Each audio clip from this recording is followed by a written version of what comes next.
ئەو کاتتان باش هاوڕێیان چۆنن؟ باشن؟ هیوادارم باش بن. هاوڕێیان ئەندێ قسە و باز دەکەین ئێستاکە، بەس ئەو یەک دوو دەقیقە هەمەتان دە برادەر شتێن هەمیش تا خۆشمان ڕێک دەکەین. ڕێز و خۆشەویستی هاوڕێیان، خێربێن بەخێربێن.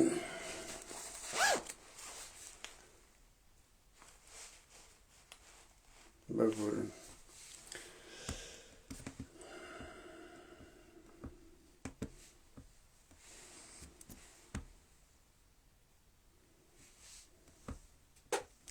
سەرچاوی ئێمە هاوڕێیان سەندە قسە و باز دەکەین لەسەر ڕەوشی ڕۆژئاوا. من بەنیاز نەبووم، بەس ئەو ڕۆزانیاری تێخڕ بۆیە کردمە لایف. ئەگەنا بەڕاستیم کورتە ڤیدیۆیەک دابنێم. هاوکات هاوڕێیان ئەو پێتانمان گوت پێشتر، ئەمە یەکەم لایەن وتمان بابا هێزی ৭٨ دەخرێت 10 ڕۆژ لەمەوبەر. ئەوڕۆ میدیای پارتی و میدیاکانی تروا باز دەکەن بە شەقە، بە شەق ساڵشکە دەبی هەموو یەک بخرێ. ئەگەنا لەوە مارێ سوپای بارزان نامینێ، سوپای گوڵان نامینێ، ئەو هەموو هێزەی مەسعود بارزانی نامینێ. ئەرێ وەڵە برادران هەمووی دەڕوا، ئاو دەڕوا، دەبی ببنە هێزەکی نظامی. وەرە 33 ساڵە ئەمریکا پێت دەڵێ، ڕۆژئاوا پێت دەڵێ براکەم بڕۆ ببنە هێزەکی یەکگرت. تخوا شەرم نییە لە بۆ. بەرحاڵ هاوڕێیان بەخێر بێن. سەرچاوی ئێمە ئێستاکە هەندە قسە و باز دەکەن لەسەر ئەو ڕۆژەی ڕۆژئاوا وە جۆرلانیە ئەمریکا نیازی چییە لەسەری، یان هەڵسەنگاندنی ما لە بۆ ئەو دیدارانە چۆنە و ئایندەی بەرەو چێ دەڕوات. هەندێک لە وردەکاریانە کە لە نووسین هاوڕێیان ئێستا مۆدیری نووسین نمایە بۆ خۆتان دەزانن بەڕاستی، ینی کەس تااقەتی نییە بابەتی درێژ بخوێنتەوە. لەو ڕوانگەوەیە بەڕاستی ئەندە قسە و باز دەکەین.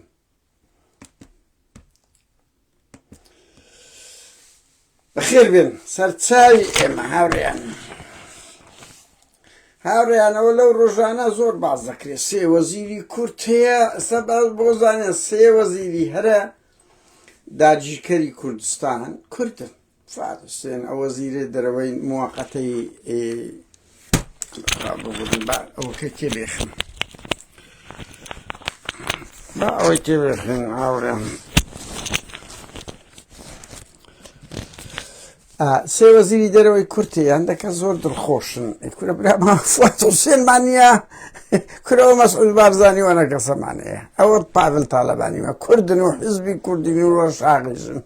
یوایە ئەوانە کوردن زۆر گرنگ، ینی ئەو کۆتایی بە هەندێک شت بهێندرێ. هاوڕێیان دەیان کەسایەتی گەورەی ئەو چارداگیرکەرەی کورد بوونە، بەرپرسیارە باڵا بوونە. مەسەن لەسەر لە جەهەپەی بەنمونەوە تا هاوڕێیان دەیان هەندێک شت باسکە زایدەن ئەوەش بابەتەکە بەڕاستی بڵندە زەوید ئۆجەلانی بە شانازیەوە لە قۆناغیوی ئەوە بوو سەرۆکی جەهەپە بوو. کەمال کلشدار ئەویش سەرۆکی جەهەپا حیزبی ئەتاتورک، بڵندە زەویدیش بووە، هەرچەند سەرۆک حیزب بوون کوردیش بوون. حکمەت چەتین وەزیری دەرەوە بوو وەختی خۆی، عسمەت ئینینۆ لە سیەکان وەزیری دەرەوە بوو. ئەو کێشەی کوردی دەستیڤەر کردە لە وەزان بەنمونە، ینی لەو سووریایی دوو سەرۆک وەزیران کۆن کورد بوون. لە جێشی عێراق کورد درستی کردەوە، بۆزان ئەمین زەکی و تۆفیق وابی و جەعفەر عەسکەری و هەمووانە کورد درستیان کردی. وەرە بڕۆ ناو هونەرمەند و ئەدیبی عەرەب و تورکەوە. مەسەلەن منەواسف گەورەترین هونەرمەندی سووری ژنە کوردە، شانازیش بە کوردبوونی خۆی دەکە کە جێگای ڕێزە. یعنی ئەو هاوڕێ هەندە کەسێ ژینگەیەکە تێیدا ژیایە، مەسەڵەن وەکو ئەحمەد قایە لەبەوەی نەبوو گۆرانی بە کوردی برێتن، بەس شانازیان بە کوردبوونی خۆیان کردیە. زۆر ئەوە گرنگە فەرقە لەگە برایمەکی ناپاک کە دەستی لەگەر ئەردۆغانی لەو پێش سوپای ئەفرین معصوم قورق ماز ئەوەی بابن بەس وەرە هاوڕێیان مححمود ملێجیان بەخۆم خینەوە وەخت خۆی لە ئەلف ڤاگوتیم کوردم دەیان کازیە ساڵح بوو کچەشی ڕۆژنامە نووس بوو لە مسر چوو لەگەڵ سڵاح سعدەنی لقائی کرد کورە شیرین کوردە وتی یعنی ئەوە سڵاح سعدەنی باز دەکاتن سعاد حسنی کوردە مححمود ملێجی کوردە دەیان مەسلی گەورەی مسر کوردە عباس محمود عقاد کوردە ئەحمەد شەوقی کوردە عەبدولباستی وتاربێژ کوردە بڕۆ دوێ یعنی هەتا لە تورکیا وەرە مێشار کەمال کورد بوو کوردە ئەوەیە مەسەلەن ماڤی کوردە کاکە بەس ئەتو ئەوانە خێر و بەرەکەت و سەقافەتەکەیان لەو کورد نەبووە هەندە ڕاستە ژینگەیەک لە بۆی دروستکردن کە نەیان دەتانی بەڵام بژمێری بە سەدان کەساتی یەکەم حزبی تورکی حزبی اتحاد و تەرەقی دروست و 5 کەس بوون کورد بوون ئیسحاق سکۆتی و عەبدوڵڵا زەودەت یەکەم حەرەکە فکریشیان باش بوو بدایەت عەداڵەت و تەئسیر بوون بە شۆڕشی فەڕەنسا ئەوانە یعنی لە شۆڕشی مەشروطیە هێرە بوو لە هەموو شوێنە کوردیە بەس گرنگ چلۆ کورد دەکەی سلاحەدین دیمیرتاش جارەکاتە ستۆکۆڵم ئاڕیان بە تورکی ختابی داغ ڕەخنەیان لە سەم نەسەی لێگرت لە خوارەکردمانە بۆڵە بۆڵک وتی بابە من نازانم کوردی قسە بکەم زازایی قسە دەزانم بکەم بەرحاڵ زازایی گۆ دوابزەم براکەم بەس چی لە بۆ کورد کرد ئێکاکەم سەرۆکی پەرلەمانی تورکیا ئێستاش سەرۆکیان جێگرەکەی کوردە ئاو ڕۆژە ئاوە لە تورکە شکل لی نەگەڕا قسە بکە لە سەری بڕی بەس لەبەر ئەوەی گوتی ژن ژیان ئازادی بۆیە کوردبوون کەیفتان پێ نەیە ئەو شتێکی مڕاهیقانەیە ئەوە کوردە کورد بابا ئەمە لە حکوومەتە چی کوردی وا بێزاری نۆرەی ئەوێ وەڵا وەزیری دەرەوەی سووریاش کوردە عێراقیش کوردە تورکیا شاکان فیدانە کە ئامۆزاکەی گەریلایە یەک بەرەبابی وا گەریلایە ئەویش ئەوتە لە ئەو ناپاکەیە بۆیە ینی کوردبوون گرنگ نییە چ لە بۆ کورد دەکەی و یعنی ئەو هەموو بەهرە و توانایی هەیە ئایا دەستە ناو ئەدەب و ڕۆشنبیری کوردی یان دەستە ئەدەب و ڕۆشنبیری فارسی و عەرەبی هایدە و مەهاستی کورە برا ڕۆ چ هونەرمەند دەکەن دەیان لەو گۆرانی بێژانە بەس کاکە وەڵا سەقافەتەکە لە بۆ ئەوەی ڕۆی هەمووشی دەردی بێدەوڵەتیە هاوڕێیان هەندێک کەس دەردی بێدەوڵەتیە ئەزانن کە پێرۆسرێکا و گلاسنۆز و پێشتر ئەنگۆ 20,000 کورتی لە رووسیا من متابعەی ئەو شتانەمان دەکرد وەختی خۆی جەریدە و شتە بوو کە پێرۆسرێکا و گلاسنۆز لە 1970 ڕوویدا گوتی 1,5 ملیۆن کورد لە رووسیا هەبوو گوتی خۆیان پێ کووردە بڕوا بکەن لەو کەرکووکەی کە کورد دەسەڵاتدار بوو دەیان عەشیرەتی عەرەبی خودە گۆ من کوردم ڕەسەنم کوردە شەبە کوردی فێلی نازان هەموو دەهاتەوە ناو کورد بەس کە وەزعەت خراپی هەموو خۆی بە عەرەب دادەنێ بڕوا بکەن یعنی ئەو حاڵەتەش زۆرە هەڕیان با بچینە لای ئەردۆغان و ڕۆژئاوا و غەرب و ئیسرائیل من دوێنێ ویستم بەڕاستی بە چەند دەقەیەک بن بوار نەبوو داوای لێبوردن دەکەم هەر بۆ زانیش ئاوڕیان ئەو میدیا زۆر گرنگە کو قسە دەکە یان ئەو نمونەی بە وەختی شاسواری باسکەم ئێنئارتی ئەوڕۆ وەزیری دەرەوەی ئەڵمانیا وەزارەتی دەرەوەی ئەڵمانیا لێدوانێکی زۆر باشی دەگوتی هێرشی تورکیا بۆ سەر ڕۆژئاوا خەتەرە لە بۆ ناوچەکە و ئەوروپاش هاوکات وەزیری دەرەوەی ئیسرائیلیش لەگە وەزیری دەرەوەی یۆنان لێدوانی دەگوتی ئەبێ حقوقی کورد و نەتەوەکان و ئاینەکانی تر بپارێزرێ من بەبستم ئەوەیە ڕاوێژکاری ئاسایشی نیشتیمانی ئەمریکا دەزان ڕاوێژکاری ئاسایشی نیشتیمانی ئەمریکا چیک سلیڤین بوش ناوەچی وا بوو بەرحاڵ ئەوەندە ناوەکەم نووسی بوو چیک سلیڤان ڕاوێژکاری ئاسایشی نیشتیمانی ئەمریکا لێدوانیدا دوای ئەوەی ئەردۆغان هاتەوە لە مەتاڕی هەندە شەکری شکاند لە بەرامبەر کورد یەکسەر لە دەوریان داوە وتی هەسەدە دۆستەکی زامنی ئێمەیە بەردەوام دەبین لەگەری تا زەمانیان دەکەین و بە ئیدارەی ترامپمان گوتیە ئەوە ئاسایشی نیشتیمانیە تێم دەگەی یعنی ئاسایشی نیشتیمانی لە سەروی ترامپە بایدنە کلنتۆنە ئۆبامایە ئەمنی قەومیە خۆ کورد نییە یان عەرەب نییە هەر یەکە لەگە دەوڵەتەکی هەمووی لەگە دەوڵەتی ئیسرائیل تەنسیق بکە لەولاش غەزە و لوبنان بی یان کورد ئەنە کەسە بڵێ شەرتی ئەنە کەسەی لە شەرتی ترچترە خۆ شەرتی خۆیان نییە یەک شەرتی خۆیان نییە شەرتی تورکیان هەیە لەگەر ئەسەدەی دادەنیشن ئەوە شەقازلەیەکی زۆر گەورە بوو سیگناڵێکی زۆرە هاوڕێیان ئەو هەموو بار هەرگڵە لەو دوسێ ڕۆژەی دوازە ڕۆژەی درایتە هەسەدا بوار نادەنە تورکیا هجوم کە کاکە ئەوانە بەڕاستی مەکسەبی زۆر گەورن زۆر بەداخەوە میدیای کوردی گرنگی پێ نادا قەبارەی خۆی ناداتێ بە پێچەوانەوە وەرە بڕۆ ناو میدیای کوردی بڕۆ ناو لای NRT شاسواری بزانە ئەو خەبەرانەی تێدایە و گەورە دەکا بڕۆ لای میدیای یۆگرت و کۆمەڵ بڕۆ ناو میدیای پارتی بزانە گرنگی بەو شتان دەدەن نا ئەوان دێن جۆلانی و هاکان فیدان پێکەوە دانیشتن دەی کاتە مانشێتی سەرەوە ئەو گەمە سەخیفەی ئەو گەمە خیانەتکاریەی تۆ مەزان خەڵک لە شەروانە کچە کوڕە لە پێشەوەیە شەڕ دەکات لە بۆ کورد دەیکاتن پارازنی خاچی کوردستانە دەکات ئەمن لێرە وەکو هاوڵاتێکی کورد وەکو کوردەکی نیشتیمان پەروەر حەقم نییە بڕوا بکە لەوەی بڕوا بکەم پەکەکەش سبەی بێتە دەسەڵات بەس ئەوەکەی ینی لەبە هەڵپەرست بەبەرێک هەزارانی وچی ئێمە ناکەوی کورە ئێستاکەەوە کۆنگرەش دەگەن هەرچی خەڵکە دەبن تەنیا ئەو دەنگە و ڕنگانەی کە ڕەخنەیان لێ بگری قەت نابە ئەوانیش ئەهیندە لە بۆ یعنیەوە نییە بەس کاکە ئەوە مەسەلەیەکی نیشتیمانیە من هاوڵاتێکی کوردم کێشەی کورد لە ڕۆژ ئاوا هەیە حەقم لەوە نییە چێ لەوێن دەرە هێزەک لەوێن دەرە دیفاع لە حقوقی کورد دەکاتن دژی ئەو تورکیایە ئەو تورکیاژ ڕقی دنیای لێ دەبتەوە ئیشی منە لە پشت ئەو هێزە بم بە هەر ڕەخنەیەکیشمان هەبێتن ئەوان گرنگن کە قامشلی هەسەکە ئەو گەڕەکانەی حەلەب لە بەردەستی کورد بی ئیدارەیەکی کوردی لەژێر دەسەڵات بی نەوەک هێزەکی ئیسلامی تیرۆریست تۆندرا و شۆڤینی عەرەبی بێتەوە داگیری بکاتن دەکرێت دوای ئەوە ڕەخنەی لێ بگری لە خۆ لەو 4 ساڵەکەی ئەمە هاتینەوە کەمپینمان لۆیان کردیە دیفاعمان لێیان کردیە کەی قسەمان لەسەریان کردیە بەڵام ئێستا لە قۆناغێکدا هەم هێرشی گەورەیان لەسەرە هەم قۆناغی سەپاندنی مافە سەپانیمە ئەرشی هەموو تاکێک حزبێکە بە هەر ئایدۆلۆجیایەک بێ لە پشت قەزەی نیشتیمانەکەی ڕابوەستی کاکە ئەوە خەریتە گۆڕینە لۆنەوەکانی ئایندە گە لە بیستەکان هێزی کوردی کە ئەمە گلەی لە باو و پیرانمان دەکەن شێخ مەحموود دەکەین لە سمکۆی شکاک دەکەین ئێستا هەمان قۆناغا ئەتو کو دەگرێ متەفەڕیز بی یان ئەوەتە لە سەنگەری تورکیا بی کو دەکرێ کو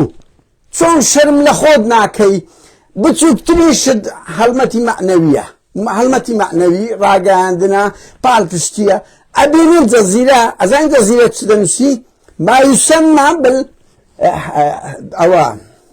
ديمقراطي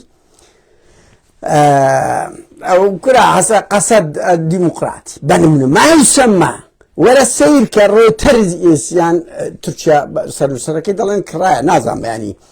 أو خبري ألمانيا كويان دارشت للعلم ريك بيتسوانا كيب بجزيرة وبروتر وبوانا برونا سر أورجينال ألمانيا كي خدوای ڕووکردنەوەی لەسەدا کاکە یەک شەڕ لەگەر دەکرێت وەرە لە میدیای کوردی هەست پێ ناکەی بە جددیمە میدیای کوردی 180 یان ئینتیهازیە لە مەعبەر یا متەفەڕجە یان بەلای تورکیا دەشتێن سا من قسە دەکەم لە بۆ شۆرش ڕۆژ ئاوا دەشتێنمەوە بەوەی تجاهە دەبم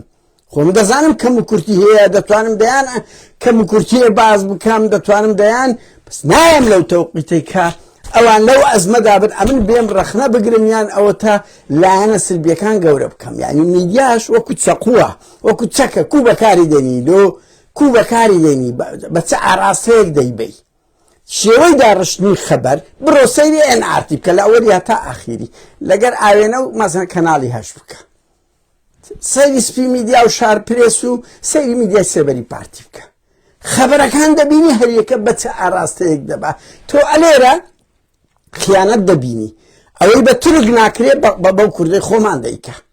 بەو کوردەی خۆمان دەکە بۆیە ڕسوایان کەن کورە باە کاچی خۆم ئەمە گلەیمان لە پارتیوە چێتی وێستا هێزی ئۆپۆزیسیۆنی وەکو شاسوارەفەندی بڕوان پێ بکەن داوای کردیە لە هیچ میدیایەکی NRT میدیای سێبەری کەس لە بۆی نییە کەس لە بۆی نییە سیاسەکان دژی ڕۆژ پشتگیری تەواوی ڕۆژ ئاوا بکەن بەو ئیتیزاها و وەکو کەمپین خەبەر دێدا دەینی دەبا و وابوو ڕەئیەکەی وەردەگری بەس ئەو زۆر جدایە لەگەر ئەوەی ئێمە مەسەلەن ناو هەفتە و 12 ڕۆژە دەیکەن خەڵکی ئەنگۆ دەیکەن لە پشتەوە دووشتی زۆر زیات و خەبەر بگوازی خۆ تو خەڵکی مۆزەم جەزیرە نی خۆ تو کەناڵی عەرەبیە نی تۆ کوردی کورد کێشەی گەلەکەت لەژێر چاودێری لەژێر موعامەرەدایە تورکیایەکی دڕ تورکیایەکی هار تورکیای کە خوددا ئەمە لێرەی لە هەموو کۆڵان و شەقام و مەکتەبێک کورد لە ئەوروپا شەڕێکی لەگە تورک شەرمان لەگە فارز نییە شەرمان لەگە عەرەب نییە و هەم ئەوە بملیۆنان کورد لێرەیە شەرمان لەگە تورکە نەتەوەیەکی وا شۆڤینی بە نەتەوە شۆڤینین بە ئەقەلەیەکی کەمیان زۆر ئازادی خوازن تۆ لەو وەختەی چارەنووسی نەتەوەکەتت متەفەڕز دەبی ئیسلامی سیاسی یان ئەوەتە شاسوارە فەندی کە خۆی پێ ئۆپۆزیسیۆنە کە دەڵێم شاسوار لەبەرەوەی نوێ هیچ نییە بەس ماری شاسواری نەر خۆ شاسوار و سروەنە جورئەتیان نەکرد ئەو هەموو حزبە بڵێنە مەزلوم کۆبانی پشتگیری دەکەن خۆ ئەمە ساڵا چی کرد تامەرێکی سەعۆفی کرد وەتی پشتگیری دەکەن ئەوی لە دەستمان بێ بکەم دەستی خۆش بی گوتەیەکی 5 دقەیی بوو خۆ نەچوو 100 کەسی بباتە جەپەی خۆ پارەی لۆخر نەکردەوە بەس تەزامن هەرتە ئەوەندەی پێ دەکرێت دەستی خۆش بی یەکێتی لە پاڤل وای کرد دەستی خۆش بی خۆ پێتان دەکرێەوە بکەن خۆ پێتان دەرێت جەماوەرەکەتان تەقلیم کە نایکە یعنی خائینی تۆ ئەوڕۆ کورد لە ڕۆژ ئاوا ئەوڕۆ پێویستی بە تووە ئەوڕۆ پێویستی بە هاو پشتیوانێ سبەی چ لێ بکاتن کوردبوونتان لە کوێیە ئێوە خیانەتی نیشتیمانیە هاوڕێیان بڕوان پێ بکەن کورۆ بەزە ناو کورد هەیە ڕێک ئەو مووقفی ئیسلامی سیاسی ئەو مووقفی شاسواری ئەو مووقفی پارتی ئەو سێبەرەیە ڕێک وەکو مووقفی دەوڵەتە عەرەبیەکانە کە ئەوەندەی لە سەنگەری ئیسرائیلدان ئەوەندەی لە سەنگەری گەلی فەڵەستین نەبوون لە غەزە نەبوون ڕێک لەو نمونانەنە ئەمە دەردمان دەسەڵات بوو پارتی ویان ئەوە بوو حزب هاوڕێیان بە ویژدان بڵێ گۆڕان نەوشیروان تۆ سیرکە ینی بە ویژدان بڵێ تۆ کە نەوشیروان ئەو کەتنە قێزەوەنەی نەکرد نمونەیەکی زۆر باڵای لە جوانی گۆڕان پیشاندا کاکە لە پشت ئەو حەرەکەی ڕۆژ ئاوا دەبوو لە پشت حەرەکەی باکوور دەبوو تعلیماتی دەرەکرد میدیایەکەی لە خزمەتی بەشەکانی کە بوو جەماوەرەکەی مووقفی گۆڕان زۆر رادیکال بوو لە بەرامبەر داگیرکەرانی کوردستان بەس بمرەسە شاسوار چییە حزبە چییە یعنی بەجددی لە بەرامبەر تورکیا چییە لە بەرامبەر ئێران چییە لە بەرامبەر سووریا چییە هاوڕان هەندە ئیسلامی سیاسی با قسە ئیسلامی سیاسی لا ئەسمە سەر جۆلانیش هەندە ئیسلامی سیاسی مەسەڵەن جەماعەتی یا هەسەدە لەگەڵ ڕژیم پەیوەندیان هەبووە لەکوێ جاشایەتیان لە بۆیان کردیە بە نمونە لەکوێ وەکو باشوور وەکو پارتی وەچێتی بە پێش سوپای داگیرکەر کەتینە دوو کوردیان کوشت ئەوە مشعەلتمۆش ئەوە دەیانگوت ئەوان کوشتیان ئەسەر بەسی قەدەر کە مخابەراتی ڕووسی سووری کوشتیتی لەکوێ کوردێکیان کوشتێ تەسلیمی سووریایان کردەوەکی ئەوەی یەکێتی پارتی بزوتنەوە ئیسلامی هەشت کادیری دیموکرات تەسلیم کردو ئەمە ئیشمان لەسەر ئەو کەیسانە کرد هەمەی حازی مەحموود چەند جار هەموو ئەوانە ناپاکیان لەگەر بەشەکان کە کردیە بەڵام کەی نەکرد باکوور ڕۆژ ئەوە بە ویژدان بڕێ کەی دیموکرات و کۆمەڵەش ڕۆژێک لە ڕۆژان خیانەتیان لەگەڵ نیشتیمانەکەیان کردیە کەی خیانەتیان کردیە بەس ئەو ژارە پیسە لە باشوورە لە باشوورە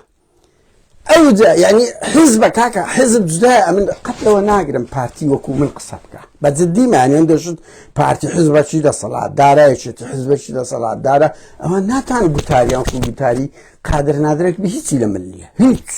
چم لە ملیە خۆ سنووری جوگرافی هەیە 2 ملیۆن کەس هەیە هەندە شتێدەی بە ویژدان بی بەڵام کاکە جاشایەتی لۆ مەکە برادرانی ئاپۆچی لەگەر ئەوانە هەیتیان ئێران هەیتی لەگەر سەدامی هەیان بوو تێمرەگەی کورە لەگەر سووریا هەیان بوو سووریاوانی پێڕاگەیان بەڕاستی بەس لۆ گەمەی سیاسی خۆن دەزەوانی سفادەیان لێ کرد کاکە لینین بە قیتاری ئەڵمانیای شۆڕشی کرد یعنی ئەتو دەبێ استفادە لەو تاقەی خۆت بکەیت تەنسیقی لەگە دەوڵەتەداجی ئەوەی سایکس بیکۆ ئەوانەی هەموو نەگۆڕی ئەدی هەمووی نەگۆڕی هەر لەگە چێوەی کرد تەنسیقی کرد هەموو کەس وایە گرنگ خیانەت لە نیشتیمانەکەت نەکەی کوردی بەشەکانی تر بە پێش سوپای داگیرکرد نەکەی وەکی پارتی وێچێتی کە دەیکەن ئەوە گرنگە بۆ بزوتنەوەی ئیسلامی کۆمەڵ یەکگرتو چیان لە بەرامبەر ئێران و علاقاتیان لەگە ئێران و تورکیا لۆ کەی ڕۆژێک هەڵوێستە چیان هەبووە ئەگەر ئەوان ڕەخنە لە ئەوە دەگرن بەرمونە لە ڕۆژ ئاوا دەگرن بەخۆیان ئەو علاقەتەی لە ئێران دروستی کردن تعلیم ئاریکاری کردن تورکیا دامیان دەکا خۆ بە ئاشکات یارە بەس کاکە گرنگەوەی خیانەت نەکەی پەیوەندی جودایە کە ئەو جەماوەری خۆیان ئەوە لەگە ئەسەدینە لەگە ئەسەدینە چەند کوردیان تەسلیم کرد ئاسمان زۆر بەزیرە کاتی منتیقەی کوردیان لەو دە 15 ساڵەی پاراست هەموو کەتە بەردەستی کورد لە بڕی ئەوەی ئەو هەموو داعش و ئیسلامیە تیرۆریستە بێن پارچە پارچەیان بکەن خاکەکەیان داگیر بکەن بۆیە هێزێک یعنی ئەمە نەقسی هێزیشی ئیسلامی کوردیمان هەیە یعنی نمونەیەک بێ کاکە چەند جوان گروپەکان ئیسلامینە دیفاع لە کوردەکان یعنی دیفاع لە کێشەی گەلەکەی خۆیان دەکەن بەر ناسنامەی ئیسلامی مافە چەند جوان ئەمە بۆشایەمان هەیە بۆشایی حزبێکی کوردی ئیسلامیمان هەیە بێ دیفاع لە کێشەی گەلەکەی خۆی بکە دیفاع لە مەدەنیەت بکە دفاع لە مۆدیلێکی ئوبدەیتی خۆی بکاتەوە لە بەرامبەر لە نمونەی ئەو تونند و تیژانە نەبی نمونەیەکی مۆدرن بێ پیشان بداتن بەس بە کورتی ئەمە نمونەی ئیسلامێکی سیاسی مۆدرنمان دەوێتن دیفاع لە کێشەی گەلەکەی بکە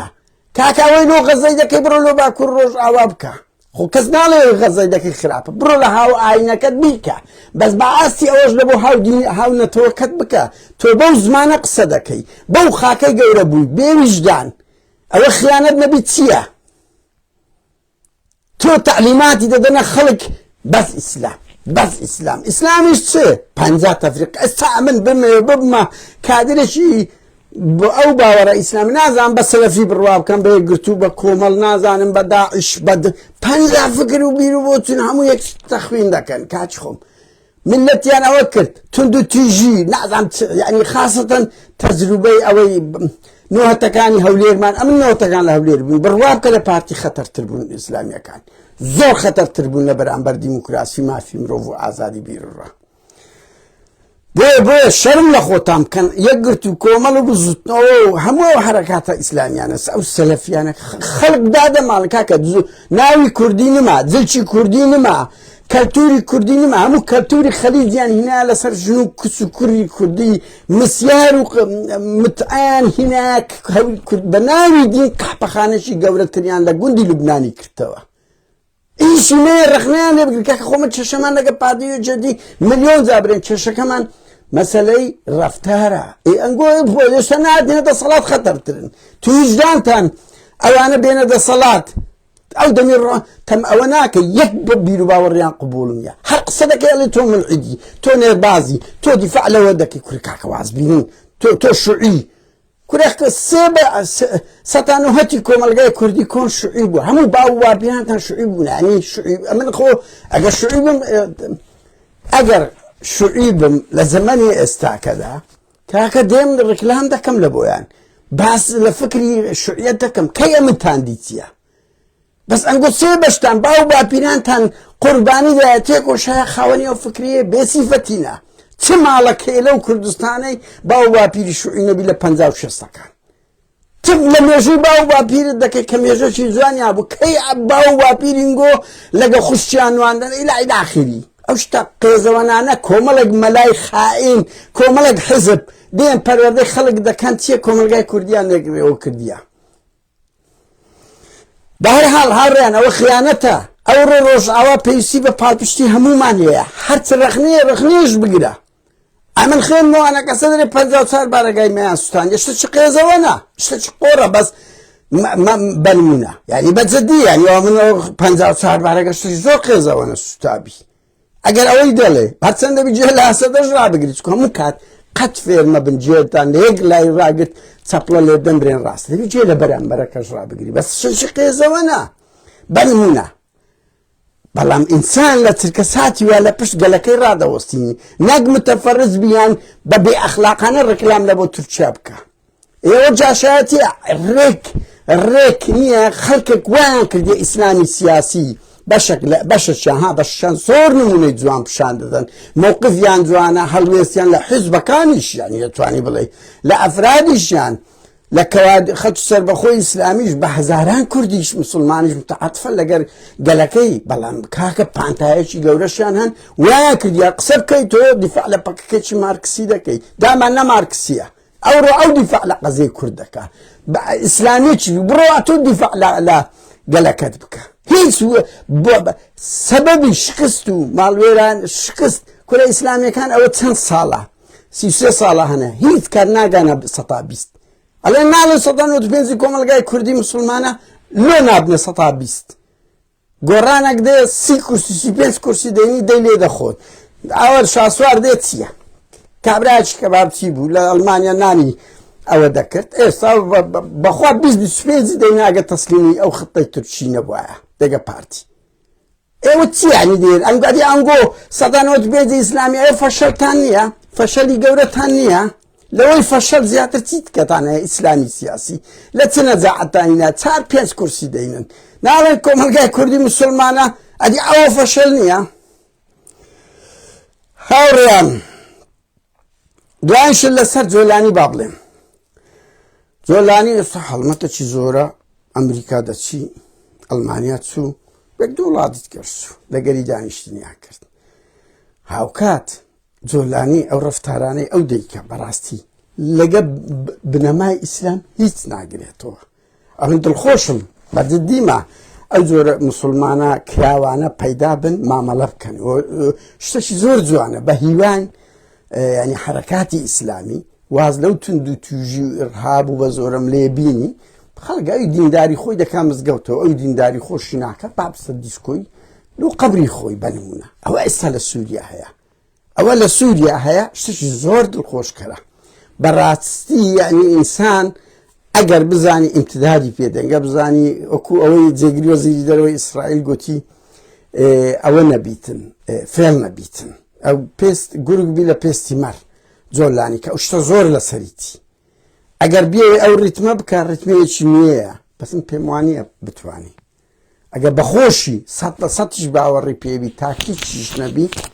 ببوورن بەزێکدا ناتوانیتن لۆ لەبەر ئەوەی ئەو ژینگەی کە لەگەریدایە ئەو چارچەوەی لەگەری ئەو باوەڕە ئیسلامیەی هەیە 180 لە دژی هەموو ئەو ڕەفتارانەیە جوولانیە بەنمونە ئێستا من پێکەچی بیرەم نەکەم بی هەمووتان دەڵێن ئەو کافرە ئێکاکە لەوێ مەلها قەپات نەبووە دیسکۆ قەپات نەبووە مەشروبات قەپات نەبووە تێم دەگەی ئینسان ئازادە جلو بەرگەشی لەبەرکە چی کۆن سەردەمی ئەسەدە هێشتا هیچ جێگا نەکرایتەوە ئێکاچی خۆم ئەوە مستەحیلە ئەو هەموو هێزە ئیسلامیە لەگەری قبول بکەن دوو بڵێم بێمە سەر ئەوەی دوو هاوڕێیان ئەمریکا چوەکنی وتی ئەمە 10 ملیۆنەکەی لا دەدەین و لەگەری دانیشت ڕەنگی زۆر ئیسلام ئەوە نەخوێندەواری ئیسلامی هەموو بەرەو دیمەشق بەڕێ دەکەون و چاویان لە دیمەشق کورە گەڵحۆینا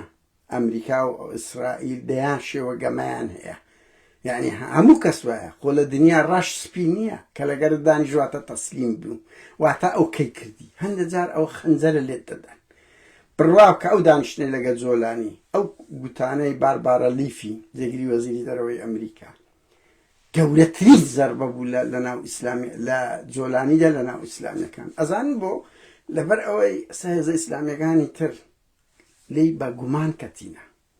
لی بە گومان کەتین لە خۆڕ ئەو دەنگۆی زۆرە لە سەریکا ئەبوو بەکر بەغدادی بە گردایە بە کوشتندایە مەسعەب زەرقاوی ئەوەوە خۆ وەزیری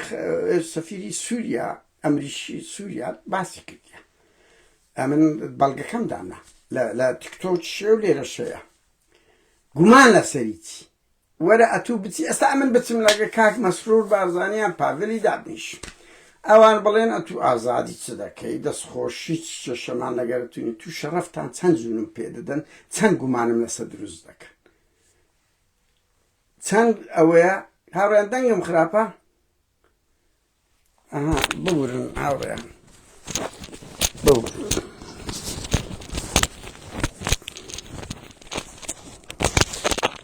هاوڕێیان ئەوەی ئێستا کە ئەمریکا چوو لەگە جۆلانی دانیش بۆ گەمەیەکی سی خوڕی نەبێتن بۆ ئەوی ماڵی وێران بکەن بۆ ئەوی تووشی کوشتنی بکەن بە دەستی هاوڕێکانی خۆیان ئۆکەی بکەن. یعنی من هەر ئەوە دەڵێمە کوپسیار ناسمان ئەوان دەوردەکاری تر 10 ملیۆن لە سەهەر دەگرین لیستی تیرۆلات دەدەین ئەگەر لەگەر وە بکەن بێگومان جۆلانی دەبی چ بداتە ئەمریکا و ئیسرائیل بەنمونە ئەمریواقع چێ ئیسرائیل نیمەی ئەو دنیای وێران کرد کاکە کەس نییە یعنی لە جۆلانی دەترسێ جۆلانی هێزە چەندە گەورەیە 15 کیلۆمەتر 20 کیلۆمەتر لە دیمەشق دوورەوە یعنی ئەگەر ئیسرائیل بێ ناتوانێت سەر بێ هەموو دیمەشق دۆ بگری و هەموو سووریا لە بۆ بگری بنمونە بەس لۆ نایان کرد لۆ هاتن مەتحیان کرد باشەوە کەمی نییە لە بۆ بە کوشتانی بەدەستی هاوڕێکانی خۆی لە بۆ شەڕی ناوەخۆ بە ئوسلوب ئێستا وەکو گوتم ئێستا ئەمن بەس بچم لەگەر کورە بابە لەگە فازڵ میرانی دابیشم نەک لەگە مەسرور و پاڤێلی لەسەر تەلەڤیزیۆنی خەبەرێک ڕسمەکەم بڵاوتەوە لەگە یەکێک لەو مەسوولان تو شەرەفتان چەند جوونم پێ دەدەن ششی چم ئێستا ئەمە هیچ ناکەین ئەو پەڕی شەڕیان دەگەن خەڵکەکێ دەرێ سەر بەوانە گومان دروست دەکە ئەزۆوەرە بچی لەگەری دابنیشی ئەوان مەتعد بکەن پارتی مەسەلەن مەسرور بارزانی مەتعد بکەن پاڤڵ تاڵەبانی دەبی چ شکێک دروست بی ئێستا هەموو گروپە ئیسلامیە توندڕەوانە چ شکێک لە جۆلانی دەکەن بەجددیمە دیبلۆماسیەدا ناوڵەوە لە ئیسلام ئەوە پێی ناگوترێت دیبلۆماسی لەگە شەیتانە ئەکبەر دابنیشی لەگەر ئەمریکای دابنیشی لەگەر باربارالیڤ دانیشی کە جوولەکەیەکی زۆر توندە بۆ زانیاریتان لەگەر ئەو ئەمریکایی کاکە باسم کرد درەنگ کاتی کاک حەکیم یعنی چت لێکری هەر هاوڕێکانی خۆم بە قورئان لێم دەدەن ئەلێرە لە سوید لێم دەدرێت درەنگ قادریش بووە فاروق ڕەفیق وایەیاننا باش ئەوە وای کردیە یعنی ئەوە گومانشی زۆر گەورەی لەناو هەموو هێزە ئیسلامیەکان کە لەگەری تەحالفن دروست کردیە و ئەو سیستەمەی جۆلانی دروستەکە مەحاڵە ئەو گروپانە ئەو بکەن بۆیە زوو درەنگ لە ناوخۆیان ئەم تێک بەرە بن هەم جۆلانی ئەگەری کوشتنی گەلەگەلەگەلک زۆر هەیە و هەر وەختێک بیانەوە ئەمریکا و ئیسرائیل و بەریتانیا و فەرەنسا ئەوانە ئەو گەمەی زۆر بەستشقاتەکە لێی دەدەن دەست پێ دەکەن بۆیە من یعنی تەمەنا دەکەم ئەو هێزە ئیسلامیانە نموزەجێکی وا پیشاندەن ئەوەی ئێستا هەیە لە دیمەشق کە بەشەکی دەبیری من نازانم مەسەلەن بوار دەدەن خەڵک مزاهرە بکە بوار دەدەن خەڵک هەرچ زل و بەرگەک لەبەر بکە مەسەلەن تەحەدودیەتەکەی ئێوە شتێکی جوانە بەجددی ئەگەر بخرێتە ناو ئەدەبیاتی ئیسلامی و حرەکاتی ئیسلامی لە سوڵتە بەڵام نەک تاکتیک بی هەتە خۆیان دەگرنەوە قەناعەت بی قەناعەتی بەڵام من پێم وایە دانیشتنی ئەمریکا و وڵاتانی تر هەمووی بە بەرنامەیە و دەشبینن ویان کرد دەکەن هەموو هێزە ئیسلامیەکانی نەک ناو سووریا دەرەی سووریاش سکولە ئیسلامیەکان گەلک زۆرن شک و گومانشی زۆر لە جۆلانی بکەن کە سیخوڕی ئەمریکا و ڕۆژێک لە ڕۆژان بیکوشن و ئەو شەڕا هەموو کات لە ناو سووریا 56 حزب بوو ئەوەی ئیسلامیە کاکەی وایە دەرێڵە لە بۆ قودس هەر هاواریان کردیە دەرەچی قودس دەگرین ئێکاکە ئەو کو دەتواندرێ بۆیە ئەوە گەمەیەک لە گەمەکانە ئەنگۆ هەردوو دیوەک مەبین بەرداغێک ئەو دیوە بین دیوەکەیت کەش ببین کە من سەدبارەی دەکەم و تەمەنا دەکەم یعنی ئیسلامی سیاسی واز لەو گوتارە تند و ڕەفتارە توندانە بینیم بە مەدەنیانە وەکۆی لە ئەوروپا ئێستا کەم هێزە مەسیحیەکان دەچن انتخابات دەیکەن و ڕکلامی خۆیان دەکەن و خەڵکیش لەسەر دیسکۆ و باوەڕی خۆی توێ هەموو فکرێک لە ناو پەرلەمانەکان هەیە باوان شوە بن حکومڕانێکیک بن نموزەدەک پیشان بدەن ئەگەر نە هەر وەختێک بیانێ وەکو مسر ئاوتیان دەکەن ئێمە محەممەد مرسی بۆ سەرۆک وەزیران حکوومەتیان پێکەینا هەموو شتێکیان کرد بە شەو و ڕۆژەشی هەمیان لێ تێک و پێکدان هەمیان لێ تێک و پێکدان یا وەکو لیبیای ئەوا تووشی ئەو شەڕ و ماڵوێرانیان کرد بەهەرحاڵ ئاڕێیان من قسەی کۆتاش دووبارە دەکەم ئەرچی هەموومانە دیفاع لەو ئەزمونەی ڕۆژ ئاوا بکەین بەڵام لەو چرکە ساتەی ئێستا ڕەخنا هەموو کات دەژیرێ ئەوەی ئەنە کەسە دەیکە هاوڕێیان بڕوا بکە مەطلەبی خۆی نییە بن کە مەطلەبی ئەنە کەسە دەبینەوە هاکان فیدان نەرمترە پارتیش ڕکلام لۆ ئەنە کەسەی دەکا دەیکاتە مانشێت ئیحتیمامی پێدەدا ئەوەی پارتی دەیکا لەگە ئەنە کەسە ئەگەر ئەگەر برادرانی ئاپۆچی بیکردنا ئێستا کە هەزاران کەس هەبوو داهات دەیگوت ئەوە خیانەتە وایە وایە بەس لەبەر ئەوی پارتی دەیکە کردیان لەناو ئەوەی خۆیان ناوێژن قسە بکەن. دوو ئەوەی شاسوار دەیکە گورزەشی زۆر گەورەتر دەبی لەوەی نەوشیروانی لە ئۆپۆزیسیۆن ئەوە خیانەتی نیشتیمانیە. ئەوەی NRT من بڕوا بکە کە وتم لە بۆم نییە قەت بەقیم نیم شتی باشیان کرد و سکت دەبین باز دوای ئەوەی لەو تەزویرەی بەشدار بوون NRT کەمپینی نەکرد لەسەر ئەو تەزویرەی بە پێچانە ئۆکەی کرد شتیف ئەوە ڕووداوی نەقل دەکرد و قسەک دەستکاری دەکەم بەخۆم دانیشتی بووم لەسەر ئەوە نەرما لەگەر ئەو حکومەتەی لەسەر معاش زەف شەکەران ئەو ڕۆژە معاشێکدا دەگۆ لەسەر هەڕەشەی شاسواری بوو ئەدی لەوە دووەکەیکە نادا هەموو خەڵک خەبات دەکە و کوڕە شەگەرمان بوو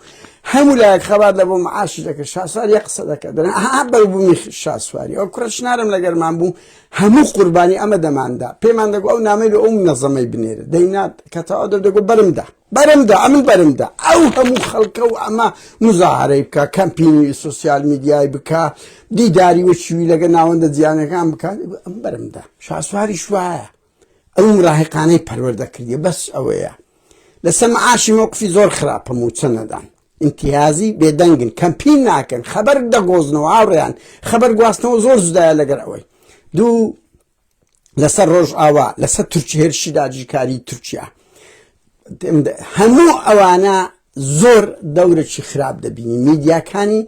هیچ دەوری هێزێکی ئۆپۆزیسیۆنی نیشتیمانیان تێ خاڵین لە نیشتیمانی بڕوا بکەن ڕوودا و باشترە لە NRT بڕۆن سەیر بکەن شێوەی خەداڕشتنی خەبەرەکانی ڕوودا و زۆر نیشتیمانی ترە لە خەبەرەکانی NRT بۆیە جەماعەتی نەوەنیۆم دەزانم سەدانتان کوڕی جوانن پاکن بە ئاماندەشی زۆر گەورە ئەوە لە شاسوار قبول مەکەن ئەو لەگە تورکیا تەنسیقەچی هەیە کە تێکەڵ نەبی